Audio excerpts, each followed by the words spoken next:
Bonsoir tout le monde. Alors ce soir on va parler de Parashat Noach dans le Torah Or. Et je vous ai imprimé seulement le résumé, parce que j'ai vu que la semaine dernière de lire tout dans le texte était un peu plus compliqué. Donc je vous ai imprimé que le résumé et j'ai écrit chez moi ce qui avait marqué dans le texte original. Donc ce sera plus facile pour étudier. Alors, dans le Parashat Noach, très rapidement, il y a pas mal de choses qui se passent. En premier lieu, on voit que ça commence par Ele Toldot Noach, Ish Tzadik Tamim Aya Bedorota. Voici la descendance de Noach, que Noach était un homme qui était injuste, qui était quelqu'un qui était tamim, qui était intègre.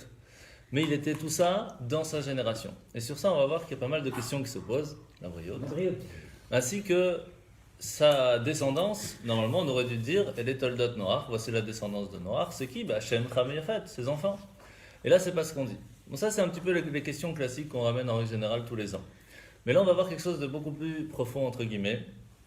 Et on va parler d'une question qui est souvent, très souvent ramenée par rapport à la tfila et par rapport à Noach. Alors, regardez dans le texte, vous allez voir tout de suite. Maïm rabim shemeviim alea gdula. Amamar balatet mana letana shetardut aparnasa mafriot la yehudi lavod et Hashem karaoui. Il y a souvent des gens qui viennent et qui disent mais je ne peux pas servir Dieu, moi, c'est pas possible. Parce que je suis tellement occupé dans ma parnassa, tellement occupé dans mon travail, dans mon business, que je ne peux pas, c'est pas possible. J'ai pas la possibilité vraiment de prendre du temps et de prier comme il faut. C'est pas possible. Je peux prier encore, on va dire, je mets les tefs le matin, je fais vite ma tefila, mais après je dois aller au travail. C'est compréhensible.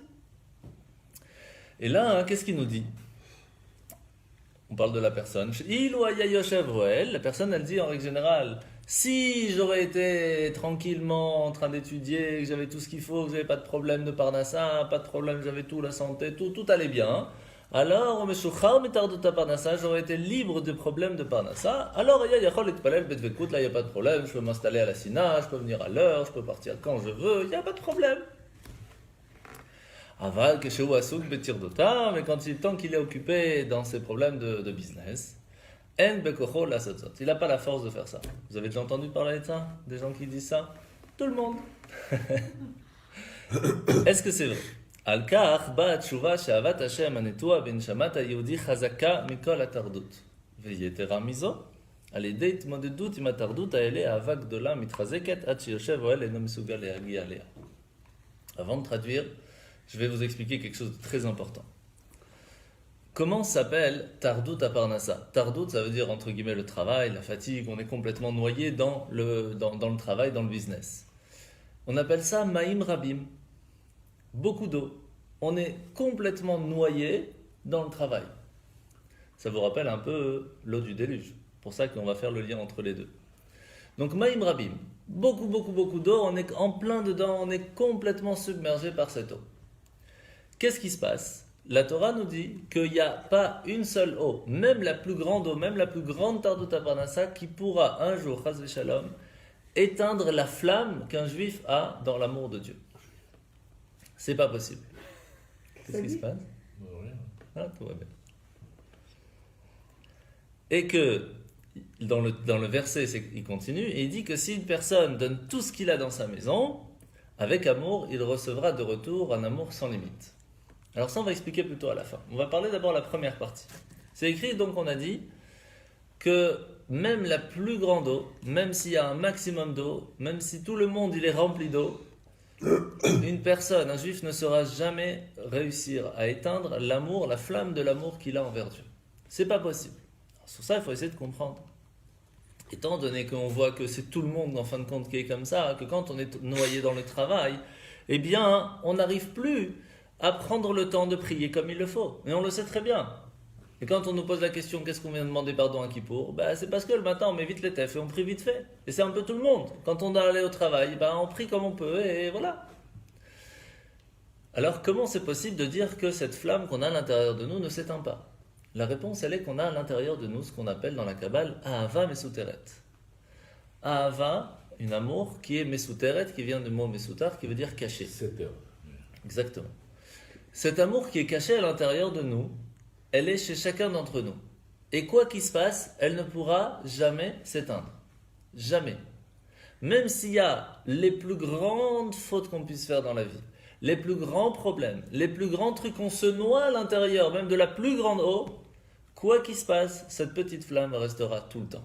Et on le voit. Pour ceux qui croient. Il n'y a pas, tout le monde croit. Anachno ma'aminim bnei ma'aminim. Il n'y a pas un juif qui ne croit pas en Dieu, même s'il peut dire qu'il ne croit pas en Dieu. Mais à l'intérieur de lui, il y a quelque chose. C'est comme ça. À propos, j'ai entendu hier un cours sur Hegel, enfin une conférence sur Hegel. Ouais. Et à la fin, j'ai dit, enfin, c'était exactement le message du judaïsme. Le libre arbitre, la recherche du bonheur, enfin tout. Je dis, c'est exactement ça. Bon, comme quoi, il ne faut pas chercher loin des fois. On a tout à côté de la maison. C'est fort, hein, attention, c'est fort. Mais j'ai vu que c'est marqué eau de vie. Figue, de figue. C'est que de la figue. Non, c'est de la figue. C'est quand même. Un petit peu quand même, oui. Ah, voilà. Oh, Hachem, faut prendre un peu de coca maintenant. Ça brûle. Eh ben oui. Alors. C'est le feu intérieur. Oui, c'est ça, c'est le feu intérieur. Alors, ce feu intérieur qu'on a à l'intérieur de nous, exactement, c'est une flamme. Quelle est la spécificité d'une flamme? C'est qu'une flamme, ça monte toujours là-haut. Si on met à l'envers, elle va quand même se mettre pour aller là-haut, elle ne va pas descendre en bas. Elle va toujours monter vers le haut. Pourquoi? Parce qu'elle cherche à retourner à sa source. La même chose, la flamme qu'on a à l'intérieur de nous, qui est appelée Ahava Mesuteret, un amour qui est caché, qu'Hachem a mis à l'intérieur de chaque juif, et que quoi qu'il se passe, quoi qu'il fasse, quoi qu'il pense, quoi qu'il dise, ça ne change rien. À l'intérieur de lui, il y a cette petite flamme qui un jour va se réveiller et va lui dire quelque chose. Et on le voit quand en Israël, il y avait des bombes qui tombaient et qu'ils étaient cachés dans des caves, dans des trucs, etc. Et que tout le monde fait ensemble Shema Israël. Et qu'il n'y a pas de différence religieuse, pas religieuse. Tout le monde ensemble fait Shema Israël. Même dans le tsunami, les juifs qui étaient là-bas, ils faisaient Shema Israël. Makara, ils étaient complètement hors taxe. Quand même, Shema Israël. Il y a pas, on a à l'intérieur de nous quelque chose qui nous rattache à Dieu. Qu'on croit... Tout ce qu'on peut, nous, en tant qu'humains, penser et faire croire à l'intérieur de nous, il y a cette partie spirituelle qui ne peut pas s'éteindre. Ça, c'est comment elle est la Metsiout, c'est-à-dire comment Hachem a créé les choses. Maintenant, on va essayer de comprendre comment ça vient, comment elle fonctionne, d'où elle vient cette flamme, etc. C'est ça qu'on va essayer de comprendre. Maintenant, comment ça s'appelle quand la flamme, elle monte? On appelle ça Shalevet Yudke. Dans la Torah, on appelle ça Shalevet, donc c'est la flamme qui va monter. Qu'est-ce qui monte? Yudke. Yudke, c'est quoi? C'est le nom de Dieu. Ce qui fait que, étant donné que cette flamme qu'on a à l'intérieur de nous, c'est une partie de Dieu, c'est pas juste une lumière de Dieu, c'est une partie de Dieu. Une partie de Dieu ne peut pas s'éteindre. On peut dire que lorsqu'on a mis une ampoule et qu'on met quelque chose qui empêche que cette lumière puisse rentrer dans la pièce, il n'y a pas de lumière dans la pièce. Ça, on peut comprendre. Mais même si on cache toute l'ampoule, la lumière, elle reste allumée. La partie qu'on a à l'intérieur de nous, c'est une ampoule. C'est une partie de Dieu qui met à l'intérieur de nous. Et donc, on peut mettre tout ce qu'on veut, ça ne changera rien. Parce qu'une partie de Dieu, on ne peut pas éteindre. Donc là, on comprend déjà que la partie que Dieu nous donne à l'intérieur de nous, c'est pas seulement une lumière. Quand on dit la Neshama, généralement, la Neshama, c'est quoi? C'est une lumière, c'est une sorte d'ampoule là-haut qui va envoyer à plusieurs personnes une possibilité d'exister ici-bas. C'est pour cela qu'il y a ce qu'on appelle les âmes sœurs, parce qu'on a plusieurs personnes qui peuvent être plus proches parce qu'on vient de la même ampoule, entre guillemets. J'essaye de vous faire comprendre comment ça fonctionne. Mais à l'intérieur de chacun d'entre nous, on a quand même ce qu'on appelle Chelek Eloka Mima'al Mamash. Une partie de Dieu vraiment, une partie qui prend, il coupe, il met, il Michel. Étant donné qu'on a ça à l'intérieur de nous, même s'il y a la plus grande eau qui vient et qui essaye de l'éteindre, il n'y a rien à faire, ça ne pourra jamais s'éteindre. Donc déjà, on sait que quoi qu'il se passe, on peut toujours s'accrocher à ça. Quoi qu'il se passe, on peut toujours s'accrocher à ça et il y a toujours la possibilité de dire, eh bien à partir de là, je recommence. C'est ce qu'on appelle Teshuvah, revenir vers le He. De quel He? On en a déjà parlé. Le dernier He du nom d'Hachem. Yudke Vavke. Maintenant qu'on a compris ça, il faut aussi comprendre ce qu'on appelle dans les mondes supérieurs le Ziv Ashrina. La Shrina, c'est quoi? On avait déjà expliqué la semaine dernière, la Shrina, c'est lorsque Dieu vient s'installer, vient habiter, vient se mettre à l'intérieur d'une personne. C'est quoi la différence lorsqu'une lumière, elle vient pas spécialement habiter la personne, habiter la chose? C'est lorsqu'elle est extérieure à lui. Elle donne une force générale à une personne, la voyote, mais elle n'est pas à l'intérieur, donc, elle ne donne pas de détails. Lorsqu'elle est shochen, lorsqu'elle s'habille dans la personne, elle vient donner des détails, elle vient donner chaque petite chose différente par rapport à ce qu'elle a besoin. Et on le voit dans le corps en règle générale. Il y a la force de vivre du corps, c'est le sang. Mais le sang, il ne réfléchit pas si le pied il a besoin de plus de force, ou si la tête elle a besoin de plus de force, ou si les yeux ils ont besoin de plus de force. Le sang, il fait vivre tout le monde ensemble. Par contre, la tête, lorsqu'elle envoie un message au pied, elle ne va pas envoyer le même message à la main, elle ne va pas envoyer le même message aux yeux, elle ne va pas envoyer le même message à l'oreille. Parce que ce n'est pas le même travail. Donc on a une certaine force qui est extérieure, qui donne à tout le monde la même force, la possibilité d'exister. Et ça, tout le monde entier, il n'y a pas de différence. Que ce soit une pierre, un végétal, un animal ou un humain, on reçoit tous la même force de pouvoir exister. C'est la lumière divine qui est illimitée, celle qui nous donne la possibilité d'exister. Il y a une autre, celle qui vient s'intégrer à l'intérieur de nous et qui va faire le changement entre une personne et une autre, entre un animal et un humain, entre un végétal et un animal. Ça, c'est une lumière qui vient s'habiller, ce sera chacun par rapport au réceptacle. Étant donné que le réceptacle du végétal est petit, la force divine qu'il va recevoir ne pourra lui donner la possibilité que de grandir si elle est attachée à sa source. Lorsqu'on reçoit un réceptacle plus grand, on réussit à grandir, et même à marcher, et même à donner encore des enfants lorsqu'on devient un animal. Et lorsqu'une personne elle est au-delà de ça, elle arrive à un autre niveau, ça peut être humain, etc., etc. Jusqu'au niveau de l'ange, sans rentrer dans les détails. Donc ça dépend du réceptacle de la personne. Maintenant qu'on a compris ça, cette lumière-là de Ziv Ashrina, cette lumière que Hachem il vient et qui donne la possibilité à chacun d'exister, elle est Ensof. Elle est sans limite. Donc c'est quoi la différence entre le compte en banque de Bill Gates avec celui qui a un compte en banque sans limite, le compte en banque de Dieu? Alors quand on dit entre notre compte en banque et celui de Bill Gates, c'est difficile de comparer parce que c'est déjà très loin. Mais on peut comparer. Il y a quand même un chiffre existant. Mais par contre, entre celui de Bill Gates et celui de Dieu, il n'y a pas de comparaison. Parce que entre la limite et le sans limite, on ne peut pas comparer.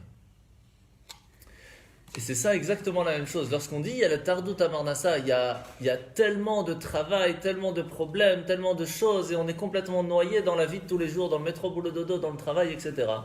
Qu'on peut se dire, tellement que je suis dans la matérialité, que j'ai éteint ma partie spirituelle.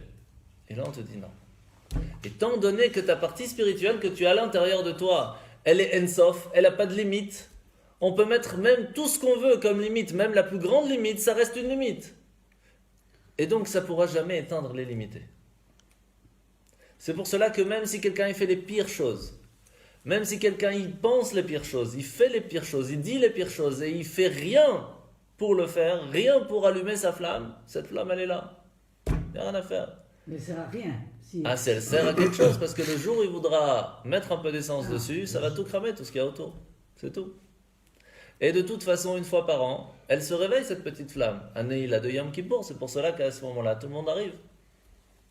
Malheureusement, lorsqu'on met autour d'une flamme, on l'a bien entourée, bien englobée, même si de temps en temps, on lui dit à sa flamme, on te met un peu d'essence pour que tu brûles un petit peu pour te rappeler que tu es là, si on n'a pas enlevé ce qu'il y a autour, elle va s'étouffer quand même. Donc même si elle va rester existante, elle peut rester étouffée pendant très longtemps. Mais elle est existante. Et ça, c'est ce qu'on appelle Maïm Rabim. Même s'il y a beaucoup d'eau, ça ne pourra jamais éteindre ce qu'on a à l'intérieur de nous, cette Ahava Mesotoret, cet amour envers Dieu. C'est pour cela qu'on a dit tout à l'heure, chaque juif, il est Ma'amin, Bnei Ma'amin. Il est croyant, fils de croyant. Il n'y a rien à faire. On peut dire ce qu'on pense, on peut penser ce qu'on veut, on peut dire ce qu'on veut, on peut faire ce qu'on veut, mais en fin de compte, chaque juif croit en Dieu.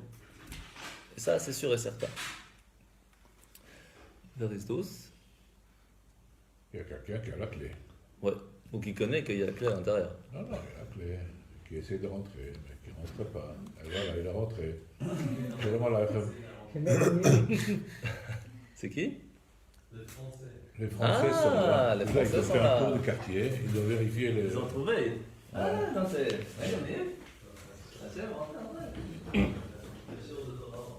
Venez. Il y a des moustiques qui rentrent. Oui, j'ai vu, hier, avant-hier, j'ai vu. Ah, il y a un locataire. Eh oui. Voilà. Alors, On fait un vite. bah, si elle vient, bevagassa, on verra. Ça va? Baruch Hashem. On va pas déranger le caméra. Alors maintenant qu'on a compris cette notion que la lumière divine qui se trouve à l'intérieur de nous, elle est illimitée, ce qui fait qu'il n'y a rien qui pourra l'éteindre. Maintenant, on va essayer de comprendre qu'est-ce qui se passe quand même lorsque à l'intérieur de nous, on a ce tardout à Parnassa. Est-ce que c'est bien d'être complètement noyé dans son travail, oui ou non? Non, Non. Pas, quand même pas. non. Alors on va voir, c'est pas si évident de dire ça. On va voir tout de suite. Évident. Regardez la deuxième partie. Évident, évident. Non, vous allez voir, c'est pas si évident. המאמר נפתח בפסוק משיר השירים, מים רבים לא יוכלו לכבות את האהבה. Dans le Shir HaShirim, on commence, c'est écrit, même beaucoup d'eau, quand on dit beaucoup d'eau, on vient d'expliquer que beaucoup d'eau, on parle de Tardut Parnassa, donc quand on est noyé dans son travail, lo yuchlu lechabot et ahava, on ne peut jamais éteindre l'amour qu'on a à l'intérieur de nous. Umasbir shemaim rabim ramzim le Tardut Parnassa, le marchavot benyane olamazé. Tout ce qui nous embête, qui nous passe par la tête, tout ce qui est cachour au matériel, etc., c'est ça l'eau. Et même si elle arrive en fin de compte à faire un travail dans le cerveau et dans le cœur de l'homme, à lui faire oublier complètement la spiritualité, ça ne pourra jamais enlever l'amour qu'on a envers Dieu. Impossible. Même si une personne elle est complètement noyée du cerveau, complètement dans le cœur, elle ne ressent plus rien vers ni la Torah, elle n'a pas envie, même elle est contre. Il y a quand même à l'intérieur quelque chose. Pourquoi? Cette ahava, elle vient de l'âme spirituelle qui est elle,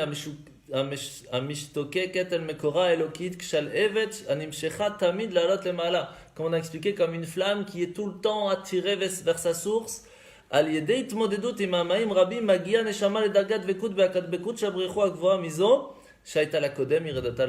là, cette phrase, elle est extraordinaire.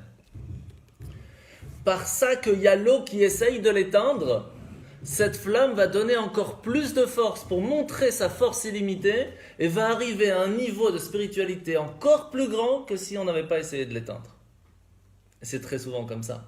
Quand quelqu'un essaye de l'embêter, il va se faire sortir encore plus ses forces et il va arriver à un niveau encore plus loin que ce qu'il avait fait si on ne l'avait pas embêté. Et là, c'est la même chose. Et c'est pour cela qu'on va revoir par rapport à la parashat Noach. Pourquoi? On va essayer de comprendre, ce Maïm Rabim, ressemble beaucoup au Maboul. Le Maboul, le déluge, c'est appelé comment le Maboul? Mais Noach, les eaux de Noach. C'est pas sympa. Parce que Noach, en fin de compte, c'est lui qui a été sauvé. Pourquoi on appelle ça les eaux de Noach? C'est plutôt les eaux du Maboul, pas les eaux de Noach. Noach, il a été sauvé, il n'a rien fait, c'est pas lui qui a tué tout le monde. Oui, mais il a fait une croisière. C'est l'époque, c'est l'époque. Oui, non, mais lui, il a été sauvé. Ouais. C'est la référence. Référence. Non, mais c'est pas sympa de dire l'eau qui a tué tout le monde, c'est l'eau que Noach a envoyée, c'est l'eau de Noach. Parce que c'était le seul à témoigner. C'est pas sympa. C'est ton Appelle histoire. ça les eaux de la destruction, les eaux du déluge. C'est pas sympa. Oui, mais c'est ce qui s'est passé. Ouais, mais c'est pas sympa. Mais c'est pas sympa. Mais sur Noach, c'est pas grave. C'est sympa, il a Noach, il tzadikaya. Ah oui, bah alors encore plus, s'il est tzaddik, comment on peut dire sur lui que c'est l'eau du tzaddik qui a tué les autres? C'est pas cool. D'accord. Ok. On va voir.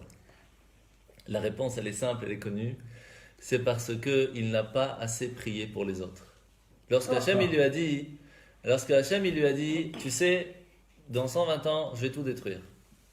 Ah ok, pas de problème. Et qu'est-ce que je fais moi? Mais t'inquiète pas, toi tu vas vivre. Ah ok, tranquille, qu'est-ce qu'il faut que je fasse? Juste je construis un bateau, pas de problème, ok. Et les autres? S'en fout, c'est moi je vis, quel problème? C'est sympa ça? C'est pas très sympa.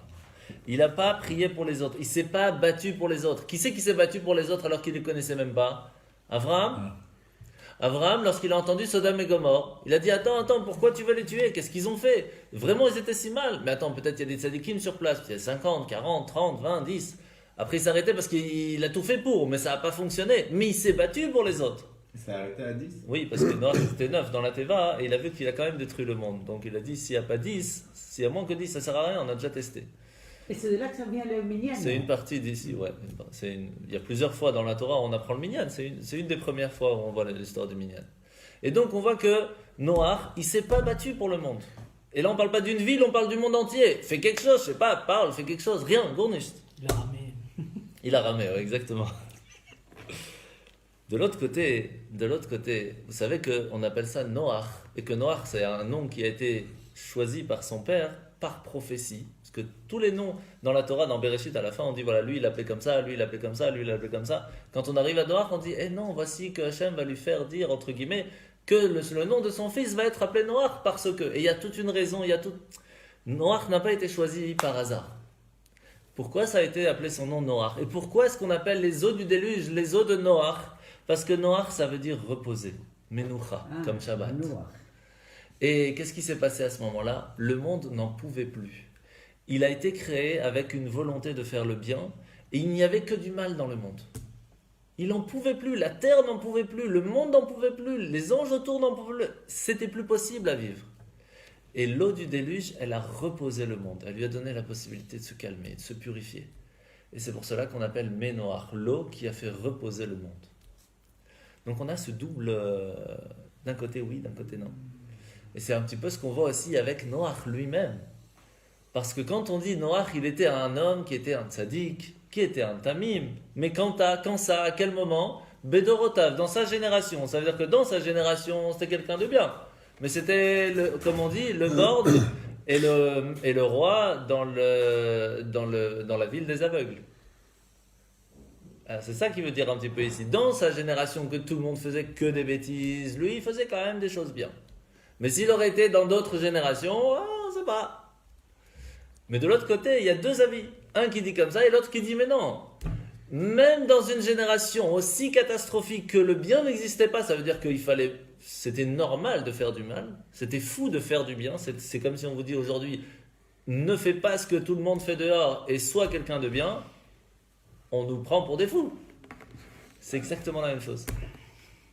Exactement la même chose. Noach a fait tout l'inverse du monde entier. Et ça, c'est quelque chose quand même d'assez extraordinaire. C'est pour cela que les eaux du déluge s'appellent Ménoach. D'un côté, parce que c'est à cause de lui, entre guillemets, que le monde n'a pas été sauvé, parce qu'il ne s'est pas battu pour. Mais de l'autre côté, ça a permis de purifier et de faire reposer le monde. Donc on a ces deux un petit peu comme ça.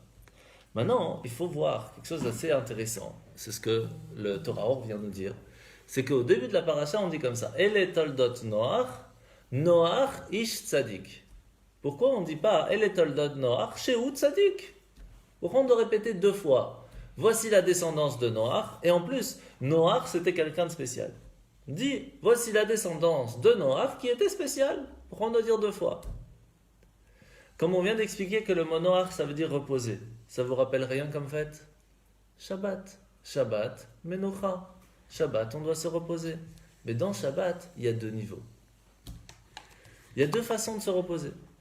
Il y a la façon de Shabbat numéro 1, Shabbat numéro 2. C'est quoi la différence? Shabbat Tata'a, Shabbat Ila'a. Comme ça on dit dans la Kabbale, ça veut dire le Shabbat d'en bas, à un niveau qui est un repos, mais qui n'est pas encore complet, pas total. Ou le repos total, vraiment quelqu'un qui sait passer Shabbat 100%. Alors comment on comprend ces deux niveaux? Alors, pour ça, il faut d'abord poser une autre question. La question, elle est simple, et elle est très connue. Le bon Dieu, il est assez intelligent, on est d'accord. Donc s'il voulait anéantir tous les méchants et recommencer le monde avec Noach, il pourrait claquer des doigts, tout le monde disparaît, Noach il reste, Shalom en Israël. Ou envoyer une épidémie par exemple, et tout le monde meurt, sauf Noach. Quel est le problème de faire ça? Pourquoi est-ce qu'il a dû envoyer 40 jours d'eau bouillante, truc, galère pendant un an, etc. Folie. Faire construire un bateau. Qu'est-ce qu'il y avait tellement d'embêtant? Qu'est-ce qu'il y avait besoin de toute cette eau? Juste pour organiser une histoire comme ça, sympathique? Il y a une raison derrière. Pour ça, il fallait comprendre tout simplement que le monde était arrivé à un niveau d'impureté tellement grand qu'il fallait le purifier. Comment on purifie quelqu'un ou quelque chose lorsqu'il est devenu impur? On le trempe dans un mikvé. Un mikvé doit avoir combien d'eau minimum? 40 CA. C'est une mesure d'eau, à peu près 800 litres, je ne rentre pas dans le détail. 40 CA d'eau. le monde avait besoin d'être purifié. Il s'était obligé, c'était trop catastrophique. Le monde n'arrivait plus à se reposer, il ne trouvait pas une seconde pour se reposer. Tellement c'était catastrophique. Hachem, il a dit, je vais tout purifier. On va faire un mikvé géant. Le monde entier sera un mikvé. Tout le monde va devenir un mikvé, la voyote. Et à ce moment-là, qu'est-ce qui s'est passé? Pendant 40 jours, comme les 40 CA, l'eau est tombée et elle est restée sur le monde. Et le mikvé ne s'est pas arrêté là et ça a pris 150 jours avant que ça commence à descendre, etc. On ne rentre pas dans le détail. Tout ça pourquoi? Pour purifier le monde. Et lorsque Noach est sorti dans le nouveau monde, il a vu un nouveau monde, quelque chose de tout à fait différent de ce qu'il y avait avant. Il y avait un futur. Quand on voit que Noach il sort de l'arche, il ne voit pas le monde dévasté. C'est pas ce qu'il voit. Il voit une opportunité vers le futur. Parce que le monde était pur. Il avait la possibilité de devenir tout à fait différent. Et la preuve, c'est qu'il n'y a que quelques fois dans toute l'histoire où on voit que la terre est pure et qu'elle fait son travail de façon extraordinaire. C'est quoi son travail à la terre? C'est de faire pousser des choses et de donner à manger à ceux qui en ont besoin. Mais ça doit prendre combien de temps? On plante la graine, ça pousse, ça donne le fruit. Pourquoi on doit attendre tellement de temps? La terre, elle doit faire son travail. Pourquoi elle doit attendre 50 ans? La première fois quand c'était créé, au début de la création, Hachem il a créé les arbres directs. Tout en un coup. Il y a une autre fois, lorsque Noach il sort de l'arche, il plante la vigne, le jour même il peut boire du vin de cette vigne. Jour même. Parce que le monde était pur, a été purifié. Donc il n'y avait pas de mal. S'il n'y a pas de mal, la terre n'a pas été maudite. Donc il n'y a pas de problème. Donc elle redonne ses forces. C'est quand la troisième fois qu'on voit, lorsque la mer s'ouvre. La mer s'ouvre, à l'intérieur, il y a des arbres qui poussent directement, qui donnent à manger à tous les enfants. Donc on voit à ce moment-là qu'il y a des moments où la terre est pure et elle donne ses fruits sans problème. Mais lorsque nous on vit sur cette terre et qu'on la rend pas pure, alors elle ne fait plus son travail comme il le fallait, tout simplement. Et c'est pour cela qu'il a fallu obligatoirement faire un maboul, faire un déluge, pour pouvoir faire ce mikvé géant pour purifier le monde. Jusque-là, tout va bien? Ok. Maintenant qu'on a compris ça, vous allez voir dans le texte, et on va comprendre maintenant pourquoi c'est important, et c'est même bien, d'être noyé dans la parnassa. Puisqu'on vient d'expliquer que l'eau de Noach, elle était bien, puisqu'elle a en fin de compte purifié le monde. Alors est-ce que c'est bien d'être noyé dans son travail? En fin de compte, c'est bien d'être sous l'eau, de faire un mikvé. Alors on va voir. להבנת הדברים הוא מבאר את עניינם של מי המבול, שאף הם בבחינת מים רבים. לכאורה, מדוע היה הקדוש ברוך הוא צריך להביא מבול, אם כל המטרה הייתה להשמיד את החוטאים? והלא היה יכול להבדם ברגע אחד, בלי מבול, אלא מכאן שיש במבול גם תכלית של תיאור הארץ, ועלתה לדרגה עליונה יותר, לכן מי המבול נקראים מנוח, כי הם הביאו מנוחה ונחת רוח. C'est ce que je viens d'expliquer, la question. Pourquoi est-ce que Hachem il n'a pas tout enlevé d'un coup et laissé la terre juste avec Noach tout près? Parce qu'il fallait tout purifier. C'est pour cela que l'eau de Noach s'appelle l'eau du repos, parce que ça a purifié le monde. Jusque-là, c'est ce qu'on a expliqué. Maintenant, Bedom Elezé, ce qui ressemble à cela, Gam Amaim Rabim Shel Tardut Parnassa, même cette grande eau, cette grande mer, qui est la Tardut Parnassa, le travail, se noyer dans le travail, Merimim et Adam le Madriga Eliona Yoter, ça permet de faire élever la personne à un niveau beaucoup plus haut. Pourquoi? Parce qu'il y a cette force, cette grandeur de lumière qui vient et qui est plus grande lorsqu'elle vient de l'obscurité. Lorsqu'il y a de l'obscurité, il y a de la difficulté, la personne est obligée de donner plus de force pour réussir à sortir de là. Et donc cette lumière est encore plus grande. C'est ce qu'on apprend dans le Tanya, dans le Timot Torah, ça fait déjà quelques jours, on n'arrête pas de se répéter. Quand on voit quelqu'un qui nous embête pendant la prière, eh bien il faut se dire que Hachem il nous l'envoie. On ne doit pas être en colère contre la personne, on doit être en colère contre nous. Parce qu'Hachem il nous l'envoie parce qu'il nous dit tu peux faire mieux dans ta prière, tu peux te concentrer plus. Je l'envoie pour te booster à te concentrer encore plus. Et donc, de l'embêtement, ça nous permet de monter encore plus, d'arriver à plus de concentration, de réussir à mieux prier. Là, c'est la même chose. Par cela qu'on est noyé dans le travail, les problèmes de Parnassa, Ce n'est pas un problème qui est là pour nous embêter. C'est quelque chose qui nous aide à être encore meilleurs spirituellement parlant. C'est fou. Lorsqu'une personne elle est occupée par le travail de la parnassa et des choses gashmi, des choses matérielles, et qu'en fin de compte il va réfléchir un petit peu à ce qu'il fait. Il se rend compte que tout ce qu'il fait en fin de compte de matériel, on peut avoir les plus beaux bateaux, les plus belles voitures, les plus belles maisons. En fin de compte, tout ça, au bout d'un moment, ça part. Alors on comprend que tout ça, c'est que du khosher. C'est pas la vraie lumière, c'est pas ça la vérité. C'est pas ça le plus important. On se rend compte au bout d'un moment. Enfin, il faut espérer. Mais voilà. Mais, ouais, c'est sûr, il faut espérer. Mais au bout d'un moment, lorsqu'on s'en rend compte, on peut arriver à quoi?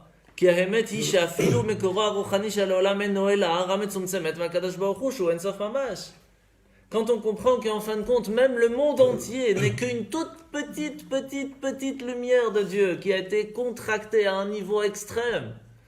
Alors toutes nos petites babioles qu'on achète, qu'on est content d'avoir, c'est même pas une petite lumière. C'est rien, c'est ch'touillot. Mamash. Même pas rien. Alors quand on comprend ça et qu'on se rend compte et à la fin de la journée on se dit mais pourquoi je suis allé bosser? Qu'est-ce que je me suis pris la tête pour gagner quoi? Pour avoir encore une meilleure voiture? Mais je suis fou. Et j'en suis où moi? Qu'est-ce que je fais dans ma vie? À ce moment-là, on commence à réfléchir complètement différemment. Il se réveille dans le cœur de l'homme. Il y a une volonté de vouloir sortir de cette obscurité. La personne veut sortir de là, elle ne veut pas rester dans ses bêtises. Elle se dit, ça y est, ça suffit, ok, c'est important parce qu'on vit dans un monde matériel, mais on veut quelque chose d'autre, on veut voir la lumière. Et qu'est-ce qu'on veut faire donc? On veut s'attacher à Dieu. Et c'est pour cela qu'on vient ce soir pour étudier la Torah, pour trouver une certaine lumière. On comprend que tout ce qu'il y a autour, c'est important, ok, mais c'est pas le plus important. Et c'est pour cela qu'on vient, on essaye de chercher, chacun de sa façon, comment trouver la lumière.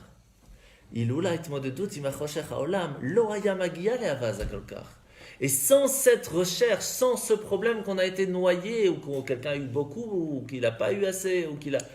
Chacun avec sa façon, comment il est noyé. Chacun il a sa façon, comment il est noyé. Un parce qu'il ne sait plus quoi faire, l'autre parce qu'il a trop à faire, l'autre... Chacun avec ses problèmes. En fin de compte, par ça, on se rend compte qu'à la fin de la journée, on se dit, mais pourquoi? Il faut que je trouve quelque chose. Elle est où cette lumière? Pourquoi je suis en plein dans l'obscurité? Je veux sortir. Et quand on veut sortir de cette lumière, on trouve la lumière beaucoup plus grande que lorsqu'on était simplement, en règle générale, dans la lumière. Tu comprends? Et des fois, on travaille que pour manger. Aussi. Ah aussi. Mais ça aussi. Tu vois, c'est... Il y a les deux. Mais c'est ça la question. Et c'est ça qu'on va voir tout de suite. Ok, Tardout à Parnassa, il y a plusieurs façons. Il y en a qui cherchent vraiment à chercher des plus, mais il y en a, comme tu dis, qui ont besoin de travailler pour avoir le minimum. C'est un problème de riche.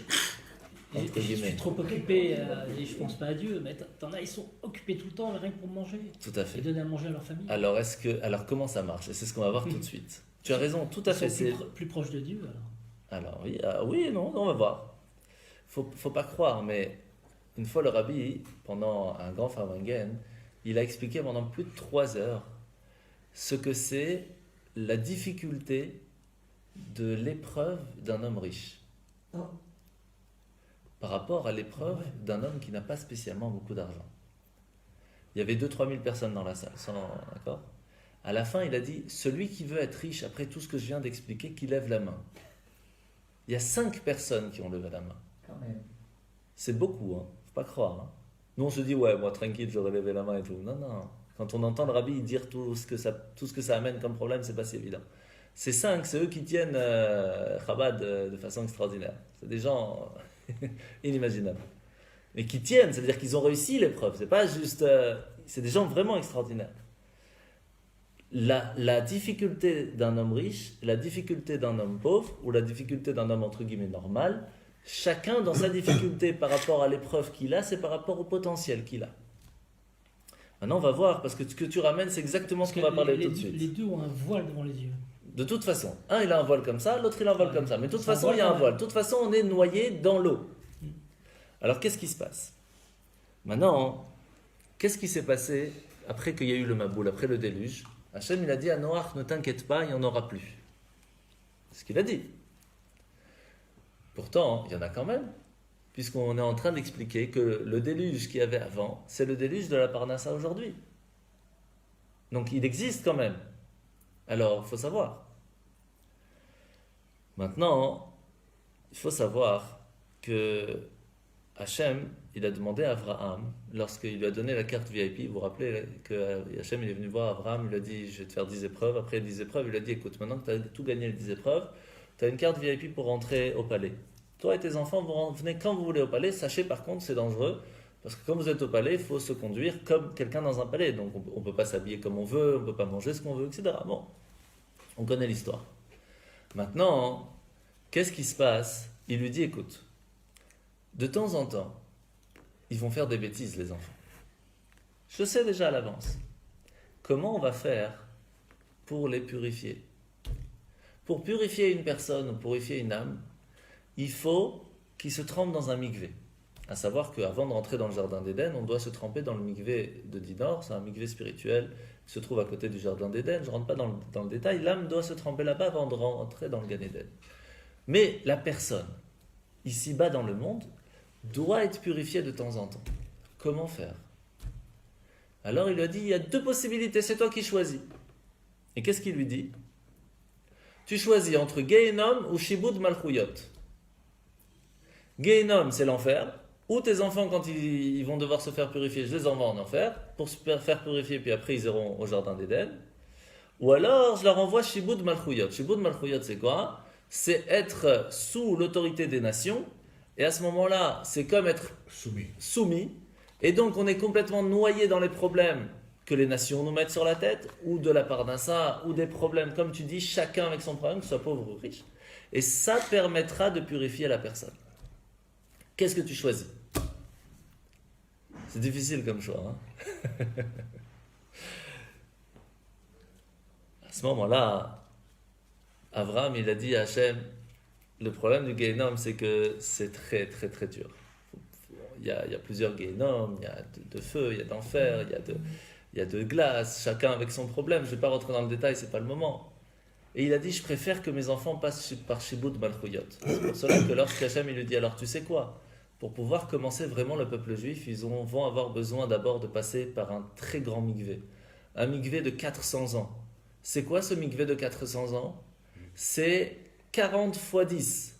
Une purification complète des personnes qui étaient avant le don de la Torah et après le don de la Torah. Mais pour pouvoir être purifié, il va falloir qu'ils passent ou dans le Gehenom ou sous une domination pendant 400 ans. Et Abraham, il dit, je préfère qu'il passe 400 ans sur terre sous domination de quelqu'un. Et il s'est passé 400 ans en Égypte en tant qu'esclave. Et ça, c'était quoi? C'était le mikvé. C'est beau. Pourquoi il n'y a pas eu un mikvé authentique? C'est le mikvé authentique. C'est ça le mikvé authentique. L'esprit. Non, mais un vrai mikvé. Pourquoi il n'y a pas dit tes enfants vont aller dans le mikvé? Simplement. Parce que Mais 400 ans, tu ne tiens pas dans un mikvé 400. Malheureusement, ils ont été jetés dans le Nil. Malheureusement, les bébés, ils ont été jetés dans le Nil. Ah oui. C'est ça en fin de compte le mikvé. Donc c'est vrai que comme ça, on comprend plus pourquoi Hachem il a envoyé l'esclavage égyptien. Ça reste difficile quand même. Ça reste difficile. Parce que toutes les questions, pourquoi il y a l'Inquisition, pourquoi il y a la Shoah, pourquoi il y a ci, pourquoi il y a ça, on pose toujours des questions sur ce que nous on parle, mais vous imaginez pas ce que c'est 400 ans en esclavage égyptien. Bon, c'était 210 ans, sans rentrer dans le détail, plus les nuits, plus le truc. Bon, depuis la naissance de Yitzhak, ça fait 400 ans, mais vous pouvez pas vous imaginer que lorsque quelqu'un n'avait pas fini son travail, on prenait ses enfants, on les emmurait à la place. Lorsque quelqu'un on le faisait travailler dans un marécage pour que le lendemain il voie que la moitié de ce qu'il a fait, c'est comme s'il n'a rien fait. Quand il avait fini son travail, on le faisait détruire, puis recommencer la même chose pour rien. C'était 210 ans de folie. De folie. Et on pose rarement la question pourquoi il a fait ça. Parce que ça ne nous parle pas. Mais enfin, en fin de compte, il faut savoir que ça, c'était tout simplement un mikvé. Pourquoi Hachem a détruit le monde? Il aurait pu faire ça différemment. Non, il fallait purifier le monde. Le peuple juif devait devenir un peuple à part. Tout le monde entier était attaché à la volonté de profiter du corps, la volonté de profiter de la vie, de profiter des choses matérielles. Le peuple juif devait être différent. Il devait être coupé de ce que c'est le matériel. Il fallait qu'il passe par 400 ans d'esclavage où il n'allait pas profiter du matériel. Il a été coupé de ce qu'on appelle le profit matériel pendant 400 ans. Un mikvé total, complet. Et puis lorsqu'il est sorti d'Égypte, il s'est retrouvé devant le mont Sinaï. Et Hachem nous a donné la Torah et nous a dit voilà, tout ce que vous aviez maintenant oublié, je vais vous le donner. Vous allez pouvoir en profiter, mais d'une façon complètement différente. Chaque fois que vous allez profiter du matériel, ce sera pour l'élever à un niveau plus spirituel. Ce qui n'existait pas avant. Avant, lorsque Yaakov mettait les tefilines, quand il avait fini, il pouvait jeter à la poubelle, il n'y a pas de problème. Parce que la spiritualité et la matérialité ne pouvaient pas s'accrocher. Au moment où il faisait la mitzvah, ça venait et puis ça repartait. Mais depuis le don de la Torah, on a la possibilité de prendre la spiritualité et la matérialité, les faire ensemble. Ça ne bouge plus quand on est ça. Et ça, c'est la force qu'on a après d'avoir passé ce mikvé. Mais malheureusement, quand on est rentré en Israël, avant même de rentrer en Israël, qu'est-ce qui s'est passé? On arrive, le Vaudor. Il remonte 40 jours. Ça vous dit rien, 40 jours? Encore 40 jours. Et il revient avec le deuxième table de la loi. On arrive devant Israël et ils veulent encore aller envoyer des explorateurs et ils reviennent. Non, on n'est pas content. Qu'est-ce qui se passe pour purifier? 40 ans dans le désert. Encore une fois, mikvé. Etc., etc. Et ça n'arrête pas. On n'a toujours pas compris. Et on n'a toujours pas compris. Et c'est pas fini, parce que quand il rentre en Israël, après qu'il y a la conquête, il commence des bêtises, puis il envoie un nanana, et aller-retour. C'est tout le temps la même histoire. Il n'y a rien qui a changé, rien de nouveau dans... C'est comme ça. Et donc, c'est pour ça, tout simplement, que ce mikvé était important.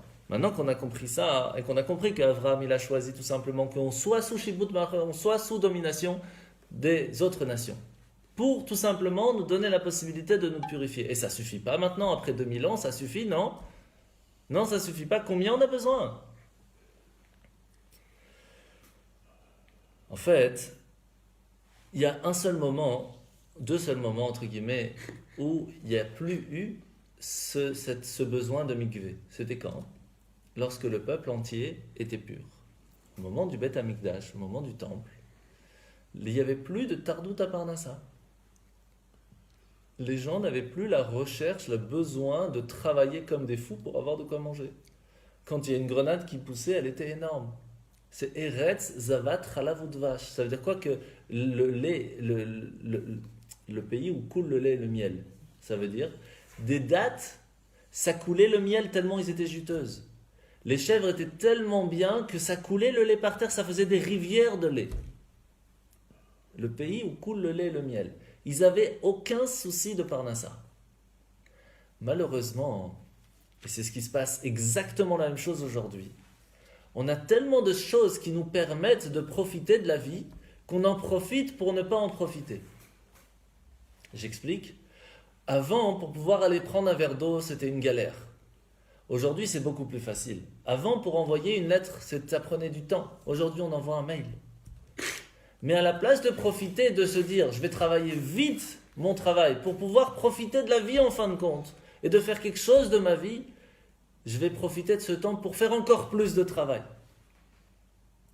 C'est dommage. C'est exactement ce qui s'est passé quand il y a eu le temple. Ils avaient tellement de temps parce que Hachem leur a donné toute la parnassa qu'ils voulaient, il n'y avait pas de problème. Viens, profite de la spiritualité, étudie la Torah, fais les mitzvot, tu n'as plus de problème de parnassa. Qu'est-ce qu'ils ont fait? Si déjà j'ai beaucoup, autant en faire encore plus. Et c'est là qu'ils sont tombés dans le piège et qu'en fin de compte, ils ont profité des mauvaises choses de la vie et ils ont commencé à faire des bêtises. Et puis il n'y avait plus d'amour du prochain. Et à ce moment-là, le temple a été détruit. Ils se sont retrouvés dans un mikvé. Obligation, il n'y a pas le choix. Shibud Malchuyot. Et la première, ils n'ont pas compris, ils ont fait le deuxième, ils n'ont pas compris, ils sont encore tombés. Et nous, depuis 2000 ans, on est coincés après cette histoire. Pourquoi? Parce que c'est simple. Pourquoi est-ce que le premier temple a été détruit? Parce qu'ils tuaient. C'est fou, hein? Parce qu'ils se prosternaient devant des idoles, alors qu'il y avait le Beth Amikdash. Et parce qu'ils avaient des relations interdites. Ils vivaient dans un monde spirituel et ils n'ont pas réussi à tenir. C'était dur. 70 ans plus tard, entre guillemets, sans rentrer dans le détail, ils ont reconstruit le deuxième temple.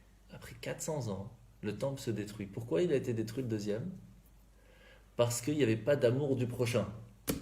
Combien de temps de mikvé faut parce qu'on n'a pas eu l'amour du prochain? On est à 2000 ans, on n'a pas fini. Alors que pour les 3 choses les plus graves, 70 ans a suffi. Grave, hein, c'était 70 ans de tuerie, hein, avec Nabucodonosor et tout, qui a tué tout le monde, je ne rentre pas dans le détail, mais c'était grave, hein, c'est inimaginable ce qui s'est passé. Mais quand même, on est à plus de 2000 ans, on n'a pas réussi, on n'a pas fini ce mikvé. Parce que l'amour du prochain, s'il n'y a pas ça, il n'y a rien. Tant qu'on ne sera pas unis, on ne réussira pas. C'est pas possible, c'est tout ce qui manque. C'est tout ce qui manque. Et c'est pour cela qu'on appelle ça Noach, l'eau de Noach, parce que ça a permis de faire reposer le monde après tout cela. De la même façon que toute la galoute et les exils qu'on passe jusqu'à aujourd'hui ne sont pas là pour nous embêter. Ils sont là pour nous purifier, pour nous préparer à Mashiach. Et Mashiach, c'est quelque chose qui va de toute façon arriver, quoi qu'il se passe. Et on sera attaché à lui grâce à quoi? Grâce à cette flamme qui est de toute façon illimitée, Ein Sof.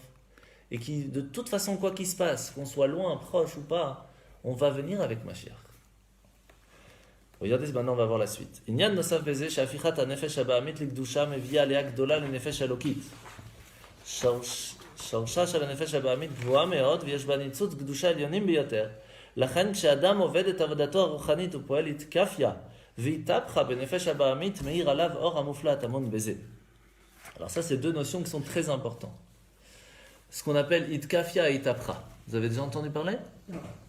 Alors, il y a plusieurs façons comment voir le monde. En règle générale, lorsqu'on a le monde devant nous, des choses qui peuvent être bien, ou moyen, ou parfait, entre guillemets, on peut voir de 2 façons. Ou on fait itkafia, ou on fait itapra. Itkafia, ça veut dire, je fais pas. C'est pas bien, je fais pas, au revoir, je ferme la porte. C'est très bien. Mais en fin de compte, nous, on reste chez nous, lui, il reste chez lui, et tout le monde se porte bien. Mais le monde n'a pas évolué. Itapra, ça vient du mot la fort, qui veut dire changer. On va transformer ce qui n'était pas bon en quelque chose de bien. Mais c'est dangereux. Parce que si on vient toucher quelque chose qui n'est pas bon, même si on veut le transformer, on est touché quand même.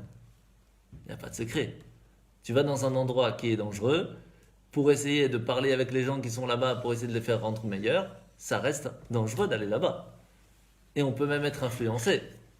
Et c'est un petit peu ça la question sur Chabad. Comment Chabad ou Lubavitch peut se permettre d'aller dans un endroit où il n'y a pas de Torah, il n'y a pas de mitzvot, il n'y a pas de Sina, il n'y a pas de magasin kasher, il n'y a pas d'école juive comme il faut. Comment faire qui nous permet de se dire, voilà, on va réussir à tenir dans un endroit comme ça et à tenir la Torah? Qui nous promet ça? C'est pas possible. Et ça, c'est le travail de Itapra. C'est un travail très difficile, de pouvoir transformer ce qui ne l'était pas en quelque chose de spirituel. Mais c'est pas facile. Non, alors on a posé la question au Rabbi.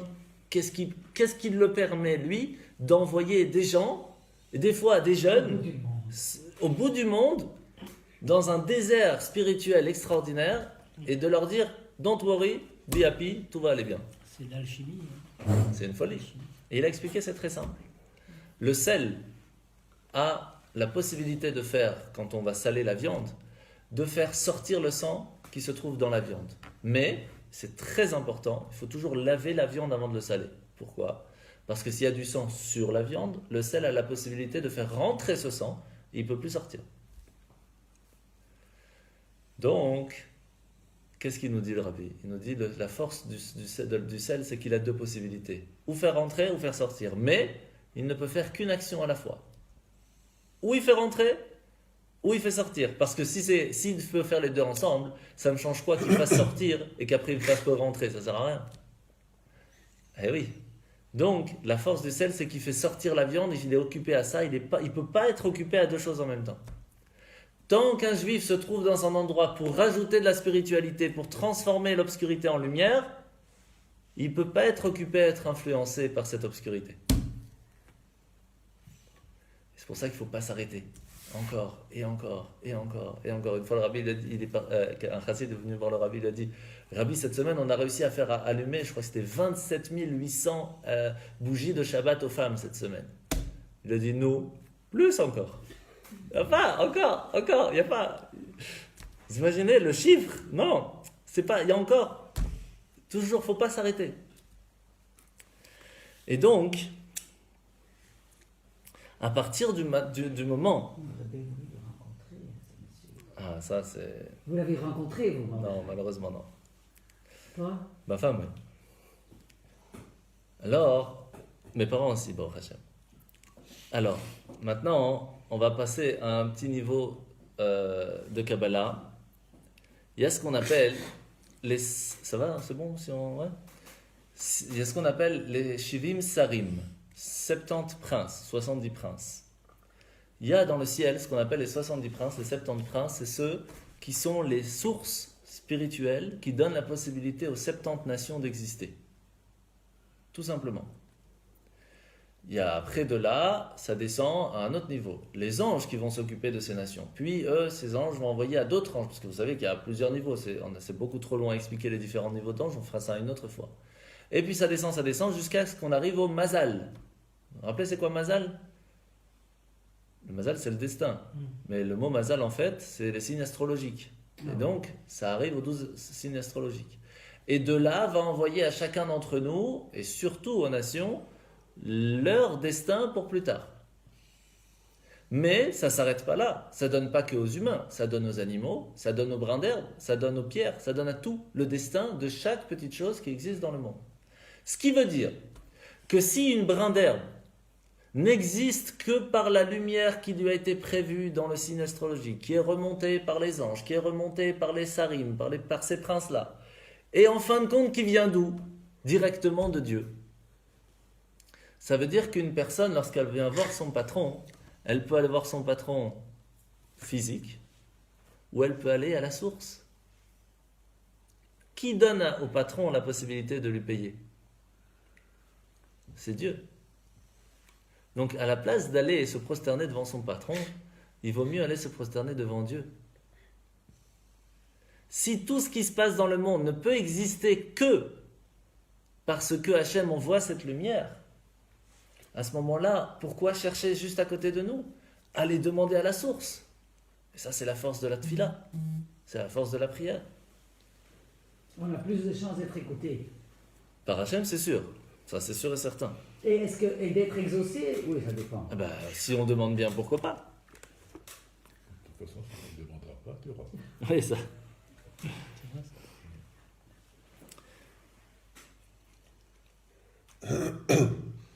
Et donc, à partir du moment qu'on comprend qu'en fin de compte, on est complètement dans l'obscurité, parce qu'on est complètement noyé dans la parnassa, et qu'on se rend compte qu'on travaille pour des brins d'herbe, que ces brins d'herbe, ça a déjà été prévu qu'ils vont vivre et qu'ils vont exister, et que c'est déjà prévu depuis Rosh Hashanah et même depuis la création du monde qu'on va recevoir tant et tant, et que nous, on se prend la tête pour travailler encore plus, pour gagner encore un brin d'herbe de plus. Chaval? C'est pas Chaval, c'est pas dommage? C'est pas mieux d'aller directement à la source en disant Hachem, j'ai besoin de ça, maintenant c'est ton problème, débrouille-toi, moi je fais ce que tu m'as demandé, je vais à Tfila, maintenant c'est pas Shabbat, c'est pas mon problème, c'est toi qui te débrouilles, c'est pas moi. Mais non, on va aller encore travailler pour gagner encore quelques brins d'herbe. Chaval. Et ça, c'est la force et la différence qu'il y a entre un tzaddik et un Baal Teshuvah. Le tzaddik, lui, il n'a vu que la lumière. Donc il ne peut aller qu'à une certaine lumière. C'est difficile à quelqu'un qu'on lui dit tu es dans un hôtel 5 étoiles de lui dire tu sais quoi, il y a un hôtel encore meilleur. Ça, je suis très bien ici, qu'est-ce que je vais chercher encore meilleur? Quelqu'un qui par contre n'a jamais vécu dans un hôtel, il ne sait pas ce que c'est un hôtel. Et on lui dit tu sais, il y a un hôtel 1 étoile, 2 étoiles. Et on lui dit tu as la possibilité d'aller aux 20 étoiles. Il va courir vers le 20. C'est ça la force. C'est pour cela que celui qui est complètement noyé dans la Tardout à Parnassa, dans la galoute, dans l'exil, qui ne vit pas spécialement en Israël, qui ne vit pas spécialement avec la Torah et les mitzvot, qui n'a pas la possibilité de vraiment profiter de cette lumière divine, qui n'est pas dans une yeshiva, qui n'est pas tout le temps en train de prier tous les matins au minyan, etc. C'est spécialement lui qui peut arriver à un niveau spirituel beaucoup plus grand que celui qui est à la yeshiva tous les jours. Et donc c'était une erreur de dire que moi, je n'ai pas la possibilité de prier le matin parce que j'ai trop de choses à faire. C'est l'inverse. C'est parce que tu as trop de choses à faire que ta prière peut être beaucoup plus grande que celui qui n'a pas spécialement beaucoup à faire. C'est parce que tu es noyé dans ta parnassa que quand tu vas t'arrêter une seconde et tu vas dire, tu sais quoi, parnassa, t'as qu'à m'attendre.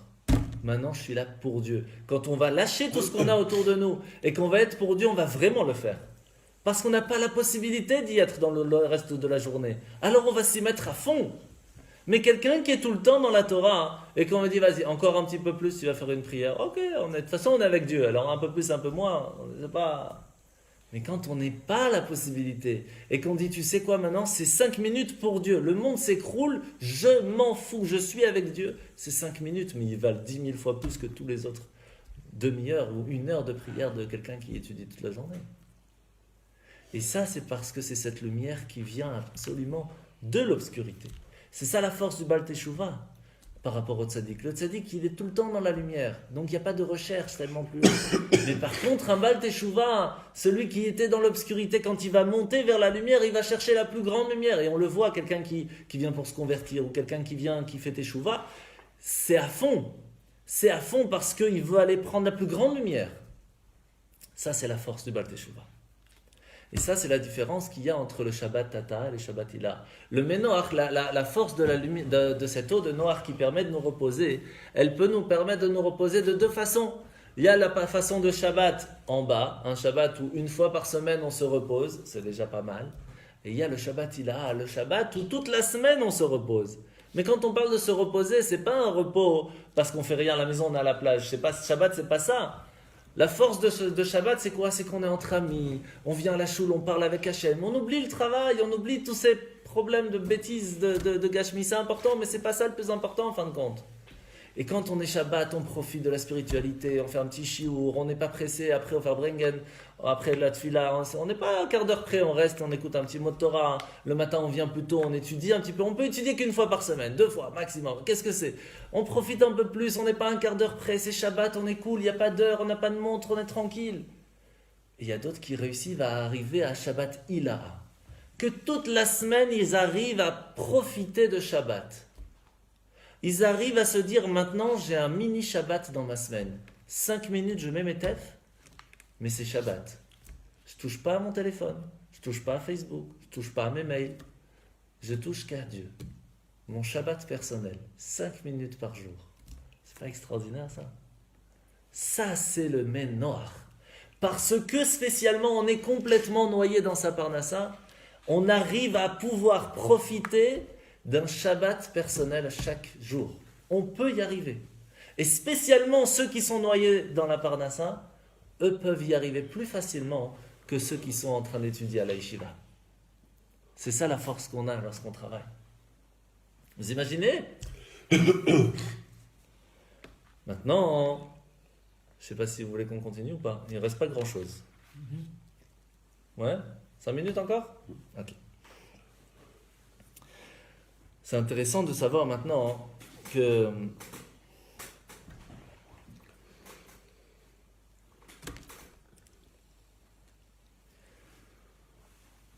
lorsque on a un mur, d'accord, et que le mur tombe,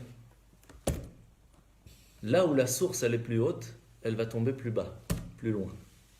Si par contre la source elle est au milieu, elle va tomber au milieu. Celle qui va être plus basse, elle va tomber plus haut. Comprenez? Étant donné que nous sommes ici dans le monde à un niveau quand même assez élevé en tant qu'humains, tout ce qui est au-dessus, en dessous de nous a une source plus haute. Puisque lorsqu'elle est tombée, elle est tombée plus basse. Mais dans sa source, elle est plus haute. Ce qui veut dire que même si c'est vrai que nous, en tant qu'humains, on est plus haut ici-bas, l'animal, dans sa source, est plus haut. Et le végétal encore plus haut, le minéral encore plus haut. Et même dans l'âme spirituelle qui, elle, est plus proche de Dieu, c'est parce que dans sa source, c'est plus basse que l'âme animale. C'est fort. Et qu'est-ce qui nous prouve ça? Tout simplement parce que pour pouvoir vivre et exister, on a besoin de l'animal, on a besoin du végétal et on a besoin du minéral. Sans ça, on ne peut pas vivre. Alors qu'est-ce qui est plus fort? Le minéral, il peut vivre tout seul. Le végétal, il peut vivre presque tout seul. L'animal presque tout seul. Mais l'humain, s'il n'a pas ces trois-là, il ne peut pas vivre. Donc on voit bien en fin de compte que la source spirituelle même que Dieu envoie vers le minéral, végétal et animal est plus grand encore que l'humain. Et que notre âme animale qu'on a à l'intérieur de nous, sa source est plus grande que notre âme spirituelle. Et c'est pour cela qu'une personne qui travaille avec son âme animale, c'est pour cela que quelqu'un qui travaille dans le monde matériel, qui est tout le temps en train de se battre contre cette volonté d'être noyé dans le matériel, va réussir par cela à un niveau spirituel beaucoup plus grand que celui qui ne vit qu'avec son âme spirituelle. C'est simple, c'est logique. Et c'est pour cela que lorsqu'on dit qu'il faut étudier la Torah, il y a des âges où on fait que la yeshiva tout le temps pour prendre ses forces, comme Yosef qui a étudié pendant tant d'années, etc. 17 ans, etc., sans rentrer dans le détail. Il était à la yeshiva, mais après il est rentré dans le monde. Après, il n'est pas resté à la yeshiva. Il est rentré dans le monde du travail, il est devenu vice-roi, et il a aidé le monde, il a transformé le monde, il a préparé l'Égypte pour que le peuple juif puisse y être, etc., etc. C'est ça le message. Que par cela que nous sommes en contact constant avec notre âme animale, avec notre volonté de profiter du matériel, avec la richesse ou avec la pauvreté, les deux sont importants. Avec ces moments, des fois ça va pas, des fois il y a des problèmes, des fois on arrive à dormir, des fois on n'arrive pas à dormir. Tout ça, c'est ce qui nous permet à nous élever à un niveau beaucoup plus grand que celui qui étudie toute la journée. C'est un peu comme cette histoire qu'on raconte souvent, le Rav Slavatitsky qui avait ramené une personne chez le Rabbi, parce que cette personne voulait se marier avec quelqu'un qui n'était pas de la communauté, et chaque fois, il lui dit oui, tu vas faire ça, et après il va faire ça, chaque rabbin avec sa réponse. Et il lui dit, moi j'ai pas de réponse, tu demandes au Rabbi. Et lorsqu'il arrive devant le Rabbi lui dit, tu sais quoi, je t'envie. Il dit, comment ça tu m'envies? C'est la première fois qu'il entend cette réponse. Il dit, mais parce que toi tu travailles dans les tableaux, je fais vite, tu travailles dans les tableaux, je vais te raconter. Et quand on prend un tableau de Picasso, ça vaut 1 million, on prend la même photo au même moment qui est beaucoup plus claire, ça va valoir 200 €. C'est quoi la différence? Mais parce qu'un tzaddik c'est une photo, il n'y a pas de travail derrière, c'est tout droit, c'est clair, c'est clean, il n'y a pas de questions à se poser. Une personne c'est un tableau, il y a des ratures, c'est pas toujours clean, c'est pas toujours propre, ça vient pas exactement marquer ce qu'il y a tout. C'est pas clair, mais ça vaut énormément. Pourquoi? Parce que c'est ces ratures, c'est ces effacements, c'est ces remises de couleurs qui font la beauté du tableau. Et là, c'est la même chose. La force qu'une personne elle a lorsqu'elle est en travail constant contre son Yetzer Hara, elle travaille pour réussir à faire une petite chose bien, des fois il tombe, des fois il remonte, etc. C'est ce qui permet à la personne de faire sortir une lumière beaucoup plus grande que celle qu'il aurait été si elle est tout le temps en train d'étudier. C'est comme ça qu'on va finir. Que ce qui donne la possibilité en fin de compte de faire vivre le jardin d'Éden, et ça peut être le jardin d'Éden personnel aussi, c'est le fleuve qui s'y trouve. Le fleuve qui s'y trouve, c'est l'étude de la Torah. L'eau, c'est la Torah, c'est connu. Et elle vient abreuver quoi? Le Gan. Le Gan, c'est Gimel et Nun, c'est 53, la valeur numérique. C'est les 53 parachiotes qu'il y a dans la Torah. Lorsqu'on vient étudier, on peut abreuver grâce aux 53 parachiotes qui se trouvent dans la Torah, c'est ce qu'on lit tous les Shabbats.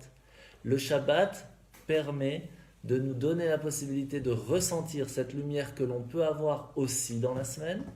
Et c'est pour cela que c'est important de faire Shabbat du mieux possible, pour permettre d'arriver, Bezrat Hashem, à profiter du Shabbat aussi pendant la semaine, et donc en fin de compte de vivre de façon beaucoup plus libre, avec beaucoup plus de spiritualité, et de ressentir une vie de lumière à chaque instant. Razak. Merci beaucoup. D'accord.